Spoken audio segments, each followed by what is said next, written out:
Carl Raffo. How Thank you are very you? much. I'm very well. How are you? I'm really good, buddy. Thanks for having Thank me. you so much for coming on. Looking forward to it. So, you're currently a paramedic now, and like on and off, you say like in the boardroom, back to the sort of blue lights. But you started off in the entrepreneurial world. Yeah. Was it 16 you started? I think, do you know what? There's the whole cliche, right, around people who sell stuff at school and you have that entrepreneurial flair. I guess I fell into that, but I never sold chocolate and sweets because I wanted to be an entrepreneur. I didn't actually sell them because, I even understood it was a business for me. I genuinely started off as a 13-year-old. My mum taking me to Asda to buy chocolate. I'd buy it for 50p. I'd sell it for £1 because I wanted a pair of Rockports or a Helly Hansen to fit in with the lads. And it was that simple. So I guess this entrepreneurial journey started, late teens. But yeah, things really kicked off about 16 after I was kicked out of school. So, was it the printing and branding? Was that when you were is that what you set up when you were 16? Yeah, so I had this idea, right, that we could do personalised wrapping paper. So I was a bit inspired, I'd say, by Moonpig. Okay. Their journey's absolutely incredible. And I thought, well, if they can print faces, names, ideas on cards, why can't I do that on wrapping paper? So that was the first idea, a business called Rappy. And like many people who have ridden the roller coaster of business and life and entrepreneurial spirit itself, that idea soon grew into something a little bit different. So yeah, it was personalized products to begin with, and it was selling as many as I could and probably making a penny an item. Was it like a big bulk you were working with? So, like even a penny, like the profits were good? Do you know what? I'd love to say the profits were good, but they're absolutely awful. So it was literally a bit of an idea, really, that I thought maybe I could ride the wave. Do you remember Keep Calm and Carry On and all of these different sayings? Live, laugh, love. All of these things that people would absolutely laugh at now. They're having on their walls or having on aprons. I just rode the wave. So whatever that fad was, I used it, and with personalised products, and it started off at 1, 2, 3 items, and eventually we had an eBay store. And it was really popular, and actually we were doing 40,000 items every single month. But even then, and I think that's the naivety of being young in business, I didn't understand what profit really was. And when I look back, I was probably genuinely making 1 or 2% net. So it's what I always say is it taught me everything I know. It gave me lots of lessons, but it wasn't very successful when it comes to finances. Yeah, a lot of people stumble up on that, I found, and I've personally been in that as well. Like you've most likely heard the saying, like turnover's vanity, profit is sanity. Yeah. And like you see the big numbers coming in, but you don't look at everything going out, keeping things running. And yeah, I fell into that trap when I first started out. Yeah, when I was 19. Yeah. Do you know what I was saying the other day? I remember the first time it was a dream to do £5,000 a month. It was a dream to do 10,000, then 15, and then 20. And if you don't do 20, you've had a bad month. But once upon a time, it was amazing to just do £10,000 a month. So all I ever focused on was how much I could sell, never how much money I could really make. And I think that came with a bit of experience and many, many, many years of not making much money. Yeah, no, I've been in the exact same place, and I speak to my girlfriend about it. We come from two very different worlds, It's like, again, same as you, I was chasing these numbers every month, like 20, 30, 40, 50. And then you would have one where you go under 50 and like, oh no, I'm failing. And then it desensitizes you to kind of like the real world and actual money. Because when someone said to me the other day, they were like, oh yes, this much. And like, my girlfriend's like, what the hell? And I'm just like, yeah, cool, that's fine. And it's very like desensitizing you to what actually matters. Yeah, absolutely. And I think actually what does matter is, for me, it used to be finance was top, and it wasn't even finance. It was how much money I could make, how much money I could say maybe a business turned over. But I soon realised that actually what's important is family, fun and happiness, health, and then finances. Yeah. And I think when you start to realize that order is what's important, that's probably what makes you think a little bit more about why am I doing it. And it's not all about turnover. It's not all about maybe how much money you make. Yeah. It's more about how can I run a business and not have the business running me. Yeah, 100%. That's again like where we're at in my business. I was saying to my girlfriend the other day, I was like, money's great. Like the reason that I want money now is to buy my freedom. Like that is it. Like to buy the freedom that I want, not to be a slave into something which I've made. It's so true. And I think that's what certainly a younger generation value now. Do I fall into that? You know, I'm in my 30s now, so maybe. But when I speak to my team who are relatively young, you know, I've got a young, passionate, driven team. What's important to them is actually autonomy, is freedom, is life. And I think some people go to work, you know, and how can I put it? What's important to them isn't really living. It's very much that old mindset. If you've got to be career driven, you've got to, you know, once you're in a job, you're in it for 50 years and you work hard. And actually, I think lots of people want portfolio careers. They want to travel. They want to have flexibility where they can work from anywhere in the world. And if I went back all my years, that's what I would have done. And you know, did you sell that company? Yes. Well, we grew an organization in the end, which started with personalized products, and kind of delved into the marketing field. And what we realized was to grow an online business, we actually needed a marketing agency. So we couldn't find a good one to work with, so we started one. So we had a marketing agency, we had the personalized products. When we went into printing merchandise and kind of massively diluted who we were as a brand. But what that did do was add value when we sold. So I sold that when I was 23. And actually, I never planned to sell it. I just got to a point where I completely burnt out. And I think the trap, certainly a few years ago, when you watched social media, it was all about having a business, grafting the hustler mindset. And that's a 20-hour day. You've got to be up before everyone. You've got to go to bed after everyone. You know, there's nothing else which you should be focusing on other than work and building a business. And in all honesty, that just completely burnt me out. So yeah, 7 years after starting, we sold. And the absolute best thing I did, it was a reset button. What was the burnout for you? Like, I think, what was it like? Yeah, burnout's a funny word, and it's becoming quite common now that people use it. So for me, it was a point where, on the outside, if you looked on social media, I had a beautiful house, fantastic friends, family, had a great girlfriend, went on beautiful holidays. Like, people dream of this stuff. So from the outside, it was this perfect life. And everyone thinks when you have a business, you make shed loads of cash and, you know, you don't work and you just go and enjoy all these things. And that's certainly the perception, I think, that was probably set. But the reality was, I did work 20-hour days. I was up at 4 a.m. I was back at midnight. I'd get 4 hours sleep. I was absolutely miserable. And it came down to someone asking me who I am. And I said, no, I'm Kyle. I've got this business and this is what I do. But I said, who are you? Like, who are you? You said your name's Kyle, but who are you? And I couldn't answer it. I had no hobbies. I didn't know what I enjoyed. I didn't really even have time to go and find what I enjoyed.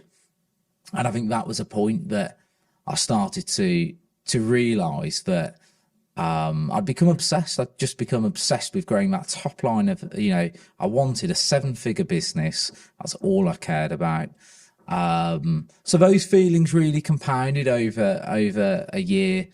And it got to a point where I just wasn't happy. And no matter what anyone could do for me, it wasn't good enough. And I was miserable. I wasn't a nice person.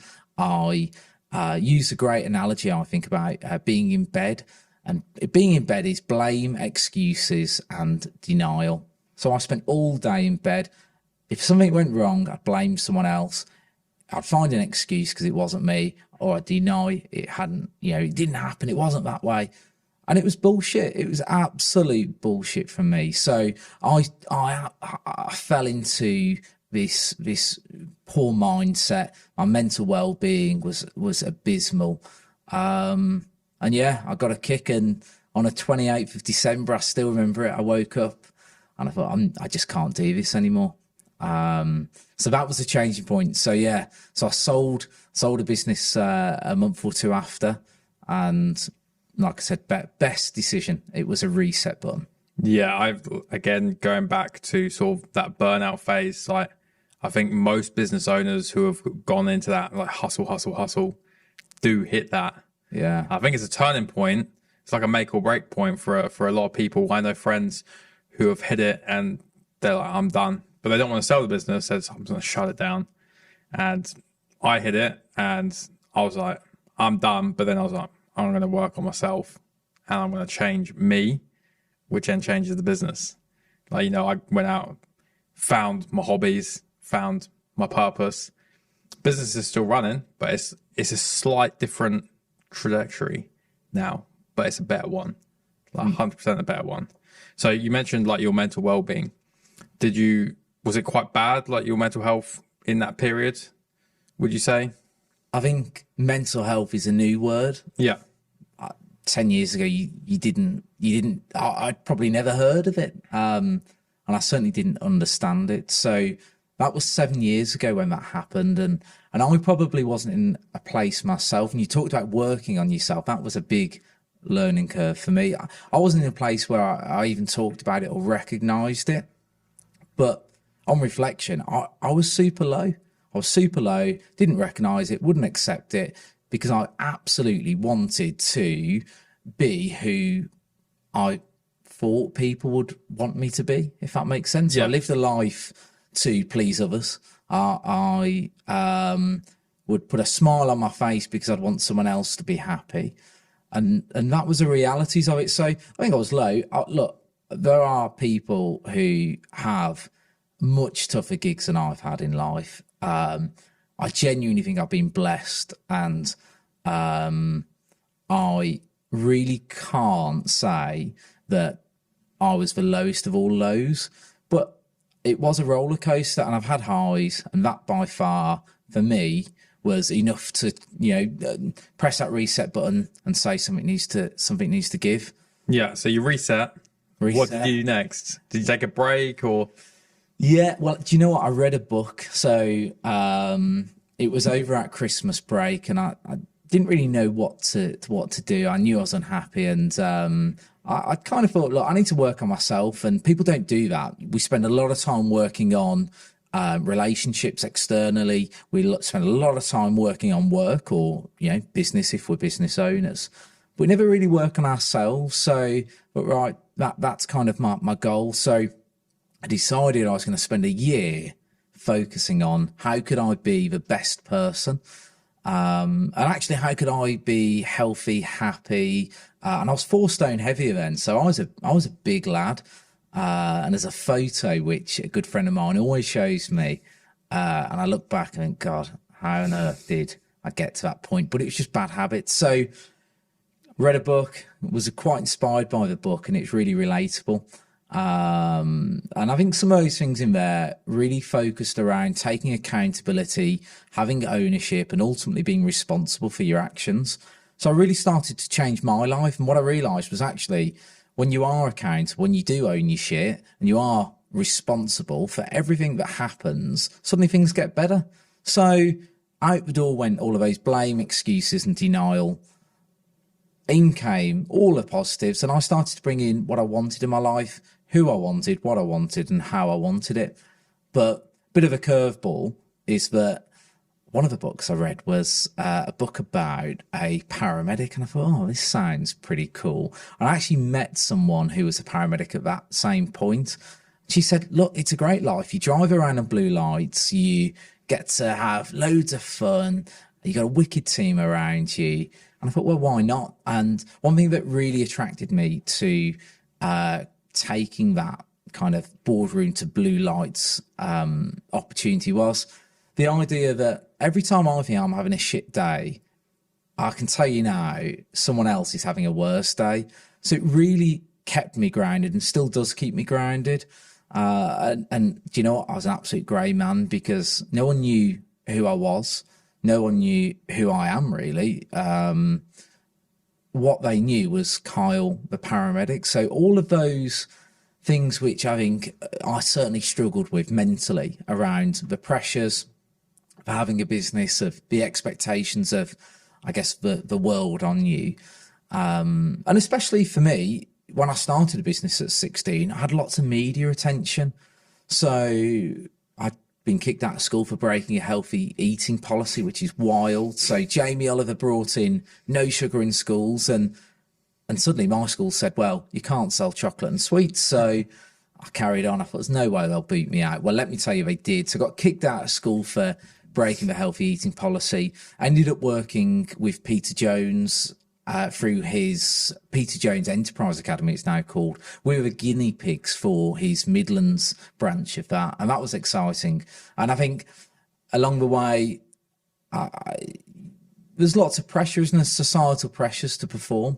So, yeah, so I put on that green uniform and I went to learn to be a student paramedic.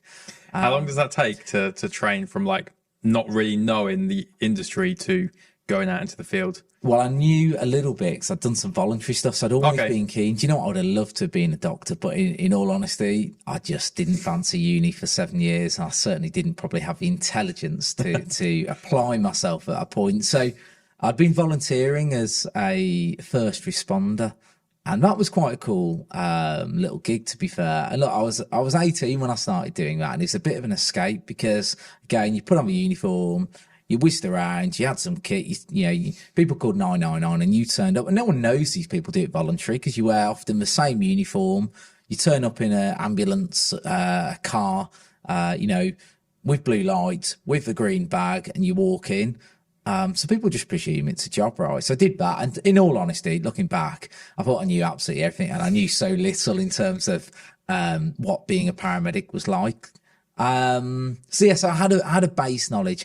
So I went and joined a student paramedic program. So you did some on-the-job training and then went to university. I mean, as long as you could demonstrate your skills on the road, you got signed off along the way. So that probably whole process from selling the business to becoming a paramedic was, I'd say, give or take 3 years. Okay. So not massively long, but very immersive. So, you're on the road, you're going out and you're treating patients. So it's not theoretical. I'm not sat in a university lecture room hearing about it. I'm doing it. And it was fantastic. And, and I look back and absolutely one of the best things I've done. And obviously now that is your full-time pretty much career, is the paramedic. You seem like a really happy guy, and you must see some horrendous stuff. Like, how do you kind of separate that so it doesn't affect your life?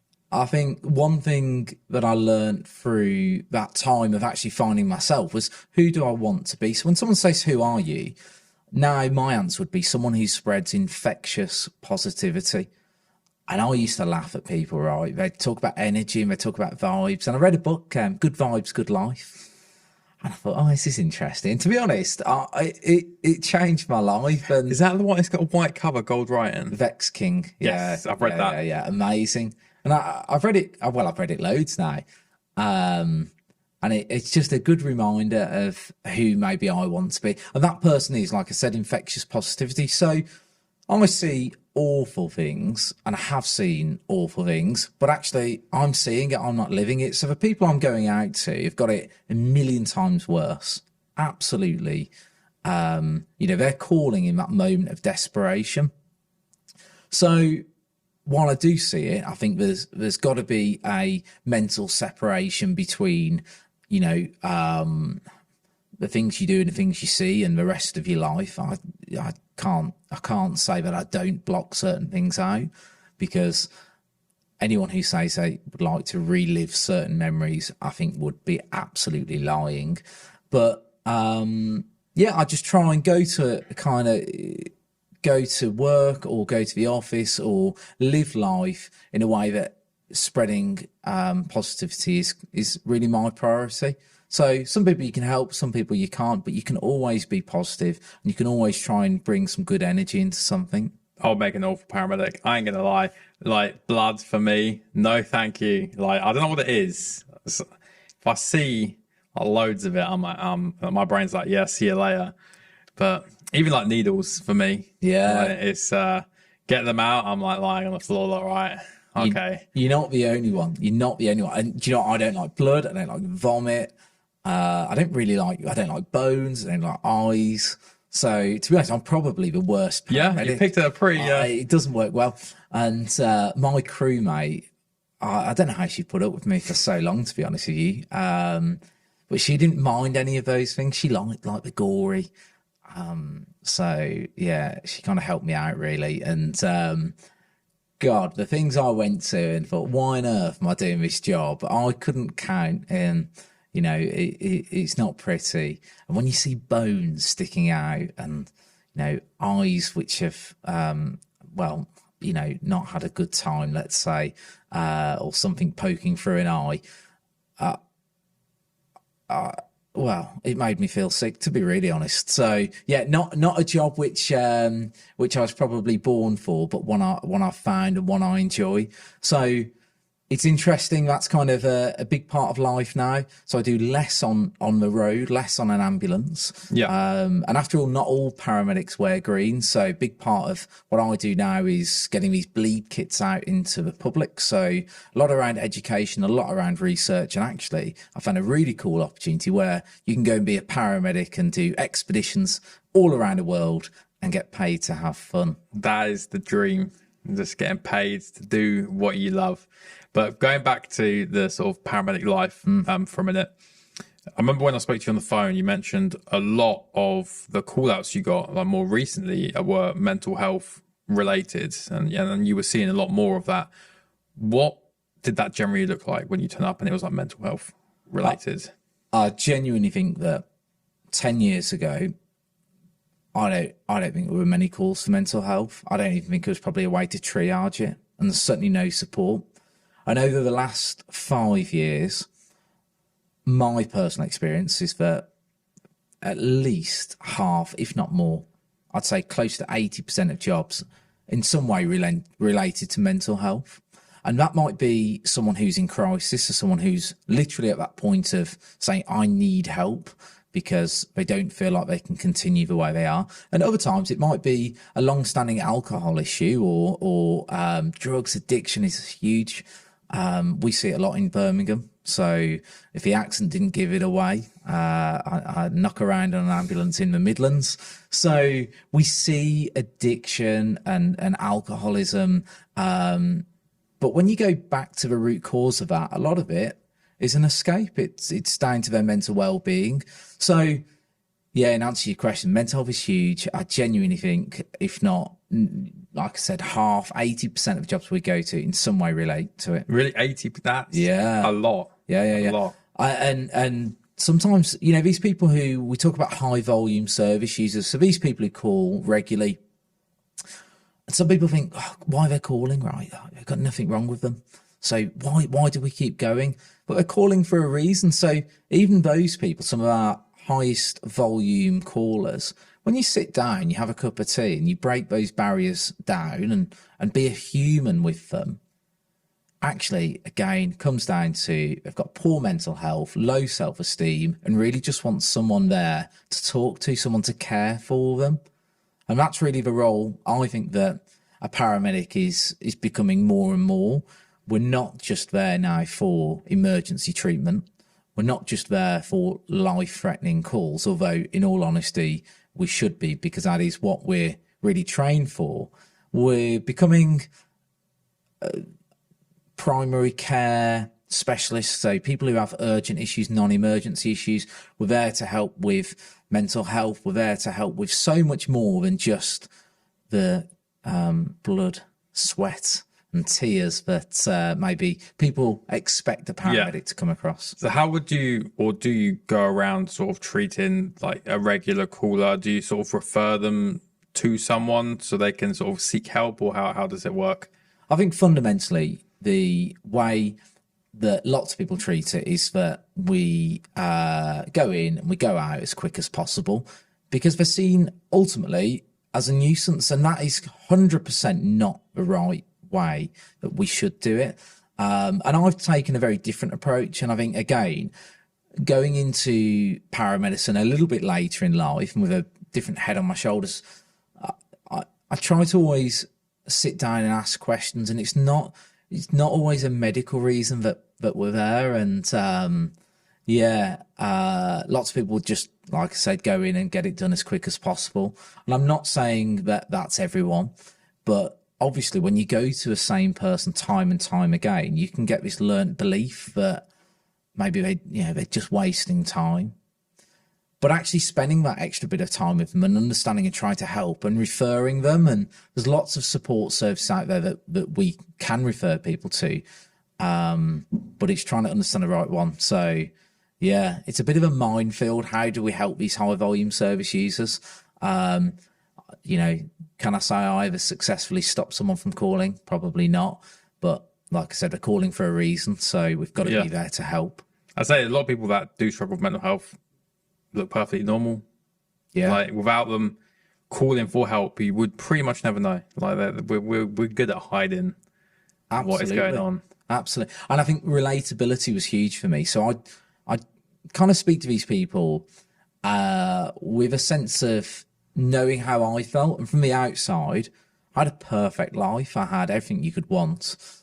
But inside, I had absolutely nothing. I was so empty and unfulfilled and miserable.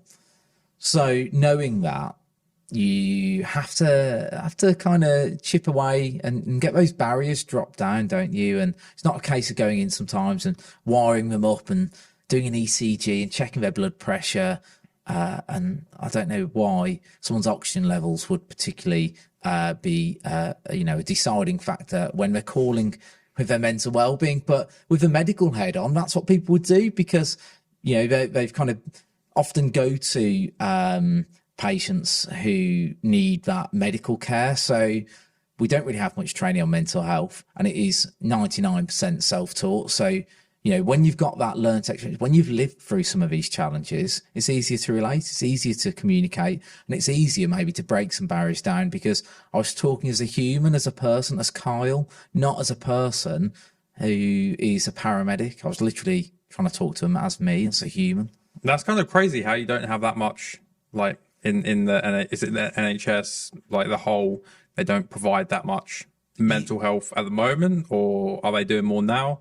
Yeah, I can't say what they're doing now, but my experience was I probably had a day, and if that, on mental health. Really? So very little. And actually that is because as an emergency service, and I've got to go back to that point, ultimately we are here for life-threatening emergencies. So bottom line is, you call 999, you ask for an ambulance, and it's kind of there as a service for those who have got life-threatening conditions or potentially going to die or dead. That is what 999 ultimately is there. That's that number you call in those situations. So I think, look, the training has always been delivered around a sense that we're there for medical care, life-threatening emergencies. Does there need to be an evolution in it? Absolutely. Has there been since I started? I would guess so. But I think the role of a paramedic and frontline emergency medicine is massively different than it was 10 years ago. And 99% of what we should learn now is really those soft skills, those human skills. It's great being able to read an ECG, and it's even better being able to cannulate a patient and maybe give them the drugs they need. But actually, you can't communicate with them, you can't relate to them, and you can't build rapport and trust. And it's a good saying, you might have heard of it. You've got to know someone, you've got to like them, you've got to trust them. And for me, that was the three things I always tried to do with a patient: know, like, trust. They've got to know me, they've got to like me, and they've got to trust me. And at that point, then I can truly help them. Yeah. And you mentioned, like, obviously, like your primary objective is emergency, like life or death. How often do those come around? So you're saying like 80% is kind of like mental health. So is it quite like a not really as much coming in like a general week of those situations, or is it still quite a lot around where you are? I think, when I refer to that 80% figure in my experience around mental health, they're not calling for their mental health. They're not calling because they're concerned about maybe their well-being. They often call for other reasons. But when you really break down and talk to them, and the real part is often when you're in the back of an ambulance and you're traveling to hospital, because it can be incredibly boring. 60 minutes to drive there. I mean, you can sit outside hospital for hours. I think my longest record was 11 hours sat outside a hospital. Is that just for waiting for like a bed? Really? Yeah. So look, you got to have conversation, and actually, when you start talking to people and really breaking down those barriers and humanize this person in a green uniform, they open up to you. So when they open up to you, you realise that lots of people are really struggling, and I probably made more referrals to mental wellbeing support, not for the reason that we went for in the first place, but from having those conversations. And in terms of, you kind of hit the nail on the head there. When you mentioned like what's that perception that people see, or what are we trained for? We're there for life-threatening emergencies. So in my experience from working on some of the TV shows, so 999 on the front line is one I did quite a few series of. We tend to focus on, or at least the production company tend to focus on, those jobs which are entertaining, those jobs which show a bit of drama, a bit of excitement, a bit of, the blood, sweat and tears of life on the front line. But what they don't show is all those other jobs where it is mental health, it is related to someone's well-being, it is just sitting there having a tea or coffee with someone and talking and providing that reassurance, because ultimately that doesn't make good TV. So I think lots of the perception of what we go to as a paramedic and certainly the volume of calls that we go to is probably what you see on TV is not what actually happens. Yeah. So it's normally the case. Normally. Yeah. But obviously you did see with Channel 4 and the BBC as well, was it? So there was always someone filming on our station. So I worked in the inner city Birmingham, which, let me tell you now, was a colourful place to work. It was fantastic. And you know what?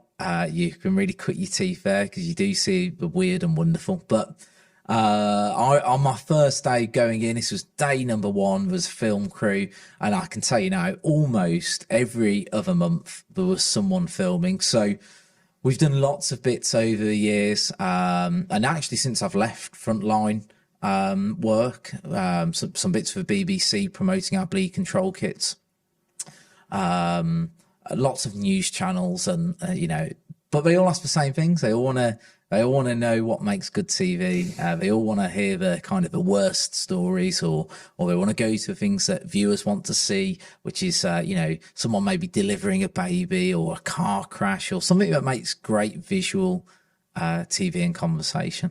So do you have is it like a crew that follow you around all the time when they're recording? So sort of like the Channel 4, like on the front line. Are they in the ambulance all the time with you? Yeah. Really? Yeah. Are they not get in the way at all? Oh God, honestly, I was so nervous. The first time we ever filmed was ridiculous. So you walk in, you get mic'd up, and you've got a GoPro on you, and you suddenly realise that absolutely everything you say and everything you do is recorded.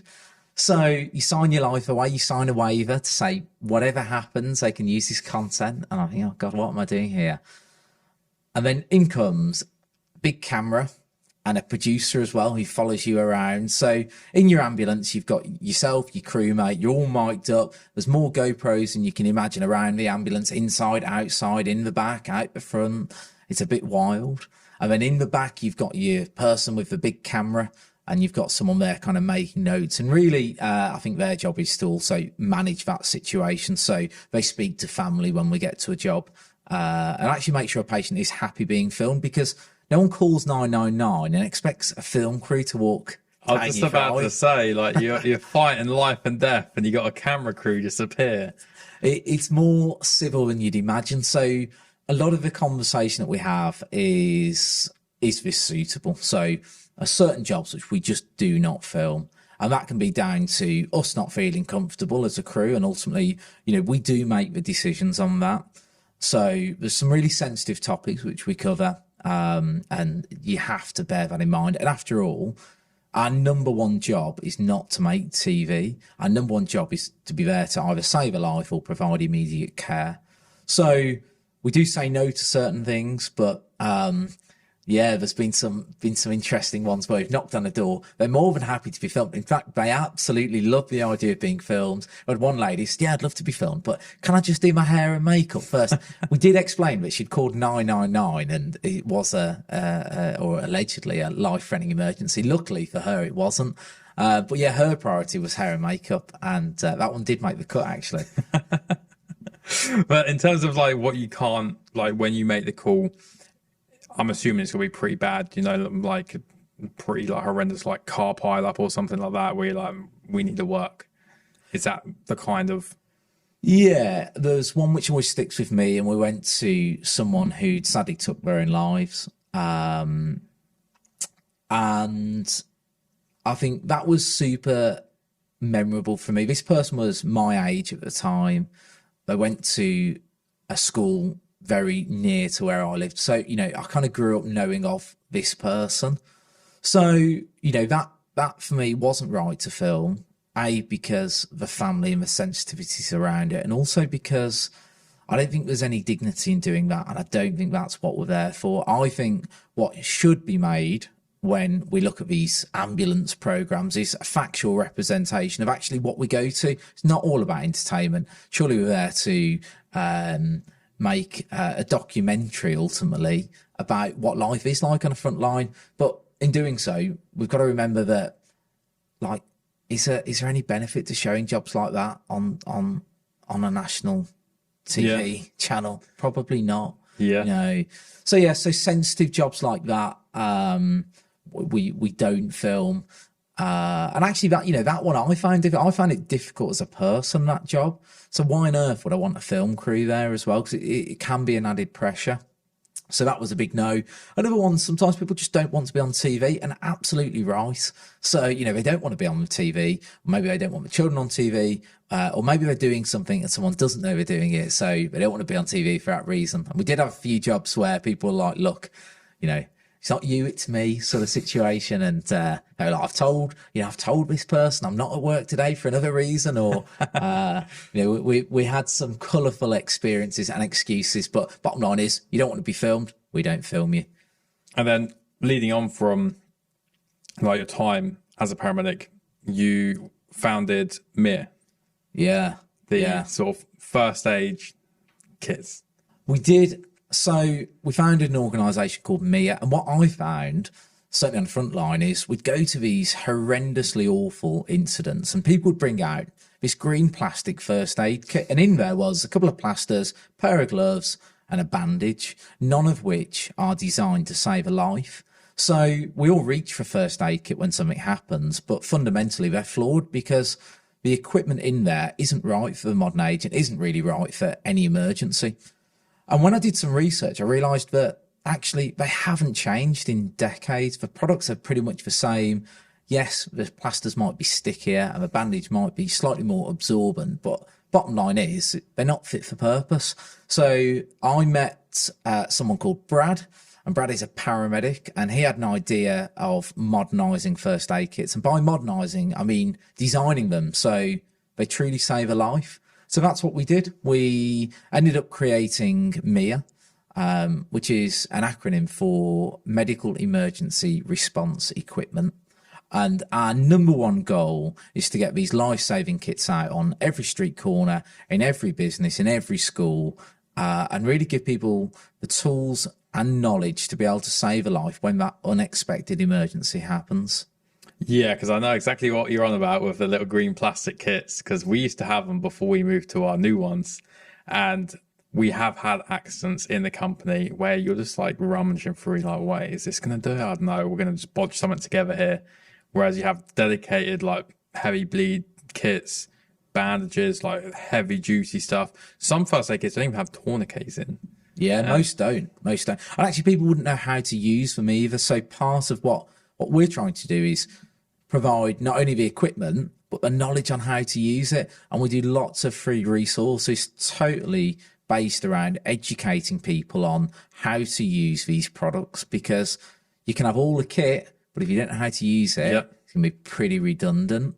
So that kind of led nicely on to us starting our bleed control campaign, which is very similar. You know, we went some really sad jobs where ultimately people lost their lives again because no one was there with the right kit to provide that immediate care. So it went from first aid kits to bleed control kits, and we're on a bit of a mission now to not only get them out on every street corner, but also train 10,000 bleed control responders. Do you remember when AEDs came out, defibrillators? Yeah. So they were big and scary, and I think lots of people used to imagine you get the paddles, a bit like on Grey's Anatomy, and you'd shock someone, and it's nothing like that. Yeah. But that 10-year period of AEDs becoming more accessible was all around educating the public that these shock boxes, as some people call them, you can go and pick them up off a wall. You can take them to a patient, you stick on 2 pads, and it'll take you through the steps. Yep. So they've saved lives, countless lives since they've come in. And I've seen that firsthand. You know, we've gone to someone who ultimately was dead, was in cardiac arrest. And when we've got there, they're alive. And the reason they're alive is because a member of the public has been confident enough to use that equipment to really make, you know, a life-saving difference. And it's exactly the same with our kits. Whether they're used in businesses, used in homes, or they're on street corners, it's that when that emergency happens, when someone is maybe having a life-threatening bleed or just a traumatic incident that ultimately could cost their lives, someone can go and get this red kit that's hanging up or in a box. When they phone 999, they'll say, no, there's a bleed control kit available, and give you a code to get into the cabinet. But you can get that and be confident on how to use it. Because for us, that's our biggest mission, to save lives now. Yeah, because it was something I was actually thinking about on the way up here on the train. There was a defibrillator by the train station, just in this little booth. And I was just like, that's great. But I was like, how many people actually know how to use this around here? Like, it's a train station, there's going to be a lot of people, but like, how many people coming through are going to know what to do if someone goes into cardiac arrest? And they know where it is and they know how to use it. Because like the first time I got trained into using one through our first aiding course, I just thought again like they were the big shock, like the irons, and then they get this like little thing out of a little sticky pads. I'm like, wait, that's it? And again, it just walks you through it. It just tells you what to do. Yeah, knowledge is power, and when you know that it's so simple to use, it's not scary. And I remember the first time I was on the road in an ambulance, I found everything scary. You know, at one time we didn't even know how to apply a bandage properly. But you only know what you know. Yeah. So the more we can educate people with the right knowledge to make a life-saving difference, and the more we can make the right kits accessible, ultimately, the better impact and the wider impact that we can have, you know. And we are on a 30-year mission. People say, well, what's the goal? I think this is a lifelong goal. I think this is 30 years of work to truly make the difference. And I would love to see that eventually in my lifetime that people don't die of bleeding out, of having these catastrophic hemorrhage issues. Because like with us, the training refreshes every 3 years. I don't know if it's different for anywhere else. Probably too long. But it's, again, you do it and then something could have changed in that 3 years. But then a lot of people say they just do it once and like, I know it all now. And then something happens. Like, oh, wait, I've forgotten it. And it's like not just learning it, but like keeping the knowledge like, topped up and fresh is what I find people struggle with. I think it's huge when you look at that part around keeping your knowledge. We call it skill fade. So when you don't do something, you don't remember how to do it, or you might not feel confident. But bottom line is the worst thing you can do is absolutely nothing at all. Because when someone is genuinely going to die in front of you, there's not much you can do that's going to make it worse. I mean, I can think of one or two things, and I've seen some rather strange attempts, but do you know what? Fair play, because at least I've showed up and tried to do something. So my biggest bit of advice is arm yourselves with the right knowledge and the right kit to be able to actually save a life when that happens, if that happens, and God forbid it ever does. But actually, whatever happens, whenever it happens, never be afraid, because if all you can do is provide words of reassurance, I tell you now, that makes a world of difference. Yeah. So you can speak to anyone. So even if you're not comfortable going and providing care, you can still be a reassuring voice. You can still help in different ways. But yeah, our mission is to get people stuck in and truly making that difference. So to get on, so is it courses that you're providing, is it? Yeah, so we have a free online training tool for our bleed control kits, because that's our number one thing that we really see as a life-saving process, product. So yes, you can literally go onto bleedcontrolkits.co.uk, go on, learn the skills, you get a little certificate at the end. But most importantly, you'll go away and you'll be armed with everything you need, that if you saw someone, they were hit by a car, they fell off a bike, or they'd been stabbed, shot. We see some awful things going on now. You could be that person who saves a life. So yeah, totally free training, which is, and it's all online. It's not in person, so it doesn't matter where you are in the country. You can be anywhere in the world at any time. So it is all online, but we do lots of free training in person as well. Okay. So there's all sorts going on, and it's growing. It genuinely is a movement. We want 10,000 bleed control responders this year. So it's a momentous task, but one we're slowly chipping away at. Do you know the numbers already? Like, what are you at already? Do you know that yet? Yeah, look, we're in the thousands now, so we're over 2,500 up. I reckon you hit that. I reckon you easily hit that. I think so. People want to learn. People want to learn. But I can't understand, like, why is it not taught in schools? So when I talk about the 30-year mission, that 30-year mission is that we're not learning it as an adult. We're learning these skills in school as children, as teenagers. Yeah, a lot of it is just people don't realize it's there, and if they knew it was there, they would want to go to it. Yeah, I think it's just, again, like with what you're doing, the exposure, and people seeing it will be like, oh, do you know what? I could do that. Yeah. And with I had checked out your website earlier today, and you've got a lot of kits on your website for different kinds of scenarios. What would you say is like the one you would have if you're like wanting it for the office or just at home? What would be the one you would generally advise for? Well, it's really interesting because we actually have a home kit and an office kit. And I think actually making it so straightforward is most important. But bottom line is, you've got to have a kit, like I have a kit in our office and the whole team laugh at me because it is a fully stocked paramedic bag. Now, that's great for me, but no one else would be able to use half the stuff in there. So it's trying to find a product that's right for you. And ultimately, all of our kits have the fundamentals around managing a catastrophic bleed, airway breathing, circulation, and some of the other small minor injuries that might come across, the things that a traditional first aid kit might help with. So whatever someone's looking for, there's plenty of kits on there. But bottom line is, part of what we offer is actually to speak to us. So, I've got a wicked team of clinicians, of paramedics, of people with amazing frontline experience who are there to provide some free advice. So if you're not sure, or you want some training, or you want some support, pick up the phone, message, because that's what we're here for. And again, going on to like the kits you have one for like the expeditions and stuff like that, which I believe is probably one of the most important ones, because especially like me, I like going out by myself. Like I like to hike a lot alone. And if you get stuck alone, you're pretty screwed. You are.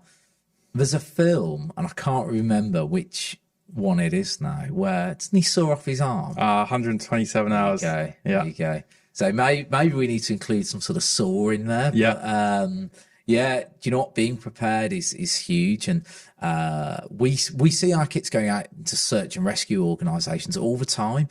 And one feedback we have is that when they get to patients, they're not they're not carrying anything. You'd be on the mountain by yourself, and in my experience, whether it being at Everest Base Camp, Matterhorn, in Chamonix, wherever I am across the world, at least I have the basics with me.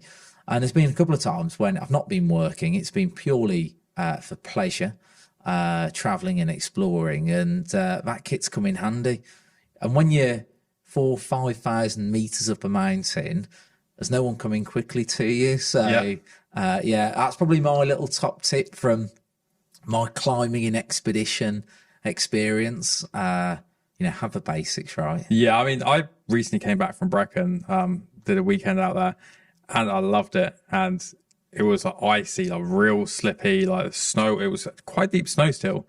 And I summited Penny Fan, and it's not the biggest amount. It's about 886, I believe. And they're just like people up there in like leggings, trainers. And I'm like, man, you are mad. Like no backpack, no water, like nothing. And fair enough, it's not the tallest of mountains, and some people call it a stroll. Yeah, but again, like a mountain, the weather can change like pretty quick. I'm pretty sure. Well, Snowdonia, when you look at the depth, like the number of people who die in Snowdonia is ridiculous. So it doesn't matter where you are. You could be walking down the street and something could happen to you. Yep. So surely when you go into higher risk places, you want to consider that. But I've probably over prepare now. But it's better to be that way. The 6 Ps around performance. But it's true. Whatever you look at, whether it's performance in business, whether it's performance in life, or whether it's just looking after yourself, like you got to prepare. Otherwise, you don't perform very well when you need to. Yeah, and I think to wrap up nicely, what would be your final piece of like your message that you think is the most important that you could portray across to the audience? I think the number one message for me, whenever I speak to anyone, is looking at those 3 Fs. So what's your priorities in life? So for some people, it goes finance, fun, and family. Think a little bit about that, because for me, best change I ever made was prioritizing family, fun and happiness, and then finances. Don't chase a 7-figure business, because when you look after yourself and you look after people around you, the rest will happen. Perfect. Carl, thank you very much. Thanks, buddy.